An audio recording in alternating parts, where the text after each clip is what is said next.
La idea de que Jesús no murió en la cruz se ha vuelto parte del armamento argumental de ateos y de escépticos, que no aceptan eventos sobrenaturales como los milagros.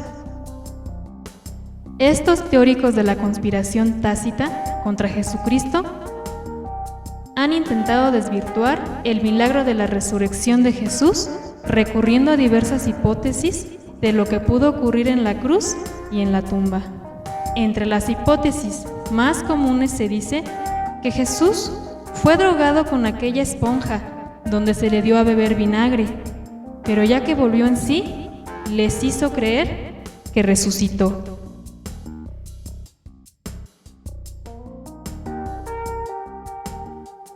Otras hipótesis cuentan que el cuerpo de Jesús fue robado por sus discípulos y habiendo escondido el cuerpo, entonces comenzaron a propagar la mentira de que había resucitado.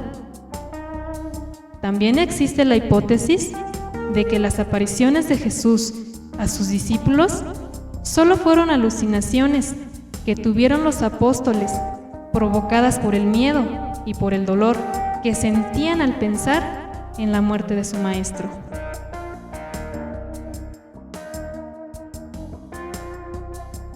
Pero estas hipótesis nos dan respuestas sensatas y coherentes con los hechos paralelos a la muerte de Jesús, de tal manera que quedemos satisfechos con tales explicaciones.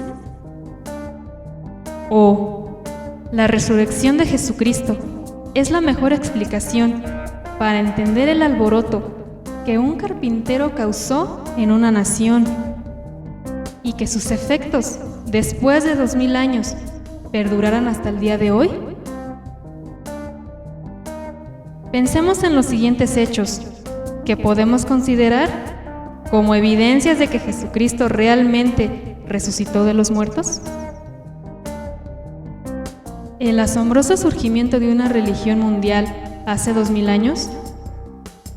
Nos preguntamos cómo un carpintero de origen humilde, sin haber ido a la escuela y con tan solo 30 años de edad, conmovió al mundo con su vida y con su muerte.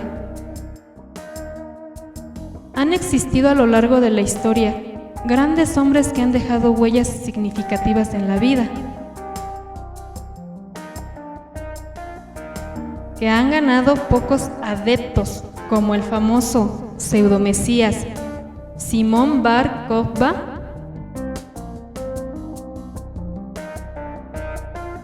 jefe militar que encabezó la rebelión judía contra Roma en el año 133 después de Cristo, o la figura de Moisés de Creta,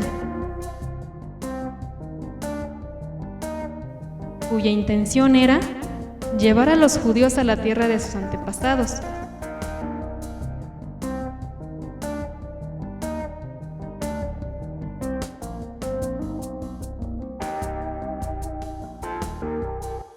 Pero estos, al morir, murieron con sus ideales y sus seguidores se dispersaron. Como ellos han existido muchos líderes espirituales que se han levantado y han muerto, y en tiempo ha desvanecido su historia. Sobre la muerte de Jesús, podemos decir que ésta no dio inicio a una nueva religión, ya que los registros muestran que al morir Cristo, entró el desánimo en sus seguidores y los desubicó por completo. Ellos no entendían por qué había muerto su líder tan brutalmente después de haber hecho tantos milagros. Así que, acobardados por el miedo a lo que les pudieran hacer a ellos, se mantuvieron encerrados después de la muerte de Jesús. Tal era su miedo e incredulidad que no creyeron a las primeras noticias de la resurrección que fueron llevadas por mujeres. Todos estos informes nos muestran que los discípulos no calificaban como cabecillas para iniciar una estratagema y así engañar a sus hermanos de raza sobre la resurrección de un judío más entre ellos. ¿Pero qué fue lo que hizo cambiar a este grupo temeroso tan rápidamente? ¿Qué hizo que los discípulos salieran de su encierro valientemente a publicar a boca de jarro que Jesucristo vivía? La resurrección es la única explicación sensata. Ellos se pararon frente a la misma multitud que había matado a su maestro y los condenaron diciendo: ustedes mataron al santo y pidieron la libertad de un homicida. Después de haber abandonado a Jesús en el huerto del Getsemaní, cuando fue capturado mientras ellos huían, ahora estuvieron dispuestos a dar su vida en sacrificio.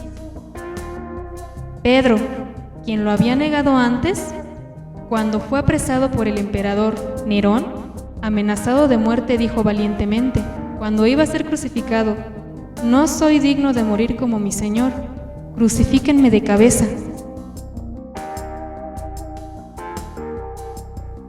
Asimismo, la resurrección nos explica por qué la vida y las enseñanzas de Jesús no han sido borradas con el tiempo, ni con los ataques de sus críticos. La amenaza y asesinato de los seguidores de Jesús no han podido detener el crecimiento de esta religión, fundada por alguien que proclamó en vida: si destruyen este templo, refiriéndose a su cuerpo, yo lo levanto en 3 días.